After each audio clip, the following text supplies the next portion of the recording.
Hi, everybody. Coach Allison, and we have made it to week 52 of this year. So, welcome to Defy Aging, week 52.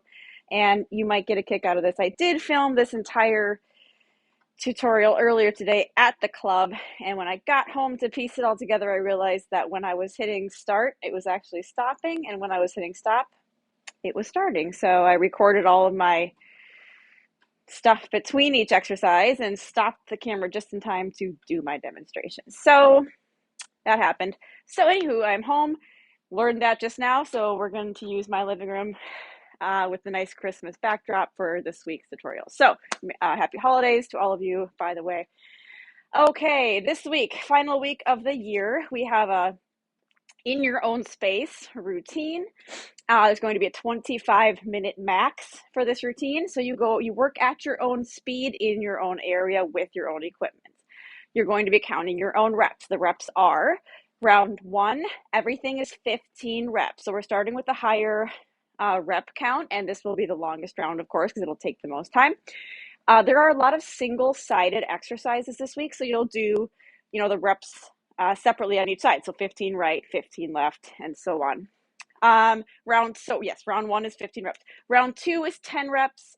And when you get to your third round, it's only 5 reps. So 5 reps means it's a great opportunity, tipping over, to increase your weight on some of the exercises. So any exercises where you feel like you want that added challenge, go to the next weight up when you get to your 5 rep set. All right. That being said, let's run through the demonstrations.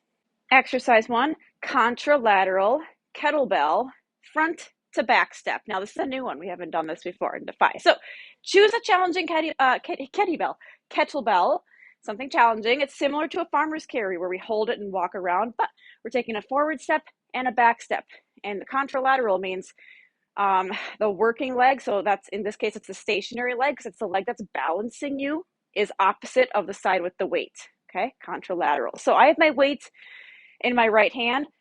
I'm going to be keeping my left leg stationary. That means I'm doing my front and back step with my right leg. So what this is, it's pretty straightforward, but you want to do it correctly. So you take a full forward step, but you do want to put your full weight down on the foot and then a full back step. Do it controlled and slow. Okay. And we're trying to avoid the need to put the foot down in the middle for a little balance check. We want to avoid that if possible. So notice how I'm going right to the front step, right to the back step without needing to tap in the middle. You want to put the full weight down. So what we don't want to do is kind of just tap forward and tap back. So we're not just like tapping that leg forward and back. No, pretend you're going to take a full stride, but then it's kind of like you change your mind and you go backwards. So you're putting your full weight, most of your full weight on that foot. The foot should come flat to the floor. We're not just tapping the toe, so we're not keeping the heel up like this. But that foot comes fully down. So you see how I had to shift my body back to take that step? Okay, so you'll do front to back. I'm going to switch sides. Front to back is 1 count. So it'll be 1. Turn to the side so you can kind of maybe see better. 2, 3. So you do that front to back as 1 count. You do the 15 on each side. So yes, round 1 with the 15 reps. This will take a while. Exercise 2 is a kettlebell deadlift. We do these all the time. It's working your entire posterior chain, low back, glutes, hamstrings. I tried to make this a nice transition so you can just keep that kettlebell and go right into these 15 reps. So for round 1, remember our kettlebell cues, soft knees. So they're not locked in straight, but they're not bent as much as a squat. Soft knees. Stick your butt and your hips back as you hinge at your hip, folding forward, keeping your back nice and flat. So the flat back is key here. Watch how my hips start here, but end about here. Watch. Yep, see how I shifted my hips back? Now, use the mirrors at the gym to help watch your form. If your back is rounding like that, we want to fix that. Now, how do we fix that? I'm going to come down with the rounded back. Ooh, that doesn't feel good. Now, watch what I'm going to do. I'm going to take my shoulders, bring them up, back, and down. And do you see how that just naturally flattened out my back? So again, this is a rounded back. Shoulders up, back, down. Boom, my back is flat. So use that cueing, use that body type of movement with the shoulders back and down if you're noticing that rounded back in the mirror. Next exercise is push-ups. Most of you who have been with us for a while know I have a chronic, many years long shoulder injury that has actually flared up even worse at the moment. So push-ups are completely out for me. So your coach will demonstrate knee version, toe version, or an incline. So hands up on an elevated surface. You do what's best for you, but again, your coach will demonstrate that for you.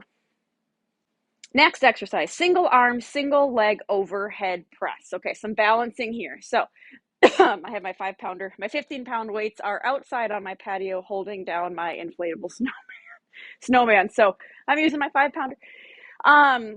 Whatever arm you're pressing with, you're balancing on the opposite leg. Same kind of concept as that first exercise, that contralateral first exercise. Weight is in one side, balancing on the opposite leg, okay? You're doing whatever you want with this leg. It can be out, it can be up. What you don't want to do, though, is press it into the balancing leg. We want to just avoid that. I don't want to call it cheating, but okay. Now, if you do need something to hold on to for balance, no problem. Move near a wall or a rack and place that free hand on something, okay? Anywho, once you have the position, overhead press, palm facing forward. So that would be 15 reps one side, 15 reps other side. Okay, that is our single arm, single leg, overhead press. Next up, we have a lateral jump squats. This will be definitely our cardio move for the week. I don't have a ton of space to move laterally here. I have a very small living room. Okay, many of you are familiar with our standard jump squat, which looks like this, which is actually an option for this as an alternate if you prefer or if needed. Let's not say prefer, we want to do the lateral jump squats if you can, even though they're very challenging. Standard jump squat, normal squat first, hips back, knees not sticking way forward, and we come up, get those feet off the floor a little bit. Land nice and soft. Okay, that's our standard jump squat. We're going to do what's called a lateral jump squat. I don't want to land on the marble because it's slippery. Okay. All righty. Squat down as we jump up. We're also going to jump laterally, sideways over there. And keep it going back and forth. Notice how my feet are staying in the squat distance apart, even when I'm in the air. So my feet are doing this. They're not kind of coming together. So let me show you that. Watch my feet. Oops, I fell forward. See how they're staying kind of that same distance apart instead of this? Ow, I hit my feet together. So that's what we want to do because that helps you with that kind of that bouncy, springy action, helps you push off using your calves, your Achilles tendon, your ankles a little bit more, okay? So try that. That's our lateral jump squat. 1 second here, let's check. Yes, okay. Go to that standard jump squat. If for any reason that lateral option is aggravating knees, isn't feeling too good, the stability is a little unsteady, so jump squat is the other option. Or a last option, a fast squat, which takes out the impact altogether. So you're adding speed, taking out the impact. Next up is a bicep curl plus an isometric hold. So what that means is one arm is going to come into a hammer curl position, 90-degree isometric hold. So hammer curl is palm turned inward like that. 90 degrees means it's a 90-degree bend in your elbow. So we're trying not to hold it here, but it's also not at the very top like this. So 90 degrees. And keep your forearm coming straight directly out from your elbow, meaning we're not holding it in here like this. Okay? Got all that? The other arm is going to do a standard curl. Okay? 15 curls there. After you do 15, give those arms a few seconds because this arm now is going to hold it while you do your reps on the other side. So with your curl, make sure you're not letting the weight swing or anything like that. It's tight, it's controlled, up and down. Full extension at the bottom, that's very important. Make sure you're not stopping it like kind of here. Full extension, okay? Bicep curl with an isometric hold. All right, next one, marching hip bridge. I guess this angle works, okay. All right, laying down, palms are facing up, and that's actually just a safer position for your shoulders. It helps to retract your shoulders, okay? All right, hip bridges. We lift the hips off the floor. My butt's off the floor. Keep the hips in that same spot as you march. One knee into the chest, alternating. Try after a few of these, your hips start to sink down a little. So check yourself. Make sure those hips are staying way up there. The count is 1, 1, 2, 2, and that's how you count those. So an alternate for that, of course, we always have alternate options to keep you off the floor if needed. The only thing I don't have at home is a mini band. So those bands that are about this big around. So if needed, if you're staying off of the floor, instead of doing that marching hip bridge, put the mini band around your ankles, right here at the ankle. We're gonna do a mini band glute kickback. So you'll have your band around your ankles and you'll do 15 kickbacks one side, 15 kickbacks other side. Try to avoid like thrusting the body forward to compensate. Keep your body pretty straight up and down. And you can hold on to something for that too. Final exercise, core exercise, cross mountain climber. Okay, we're in a high plank position, or otherwise known as a push-up position. The best way to get all myself in here.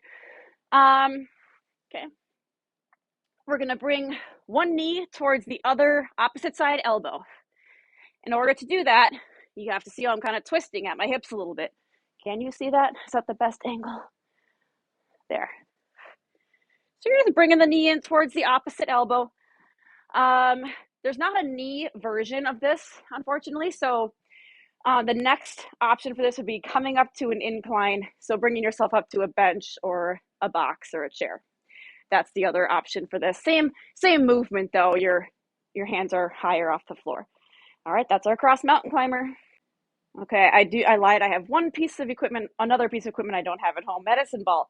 Our team builder is a partner slam and roll. So your coach will demonstrate it with the actual tools. But if you were my partner, okay, I will start with the medicine ball.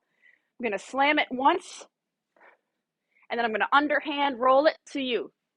You're going to slam it twice. Underhand roll it to me. I'm going to pick it up. Now I go 3 times and roll it, and you probably see where this is going. Then you will then do 4. You're going to do that for 1 minute and see how many reps you get to. All right, team, that's week 52, final Defy of the year. When we come back in January, it'll be a new warm-up and also a new cool down. We'll see you next week.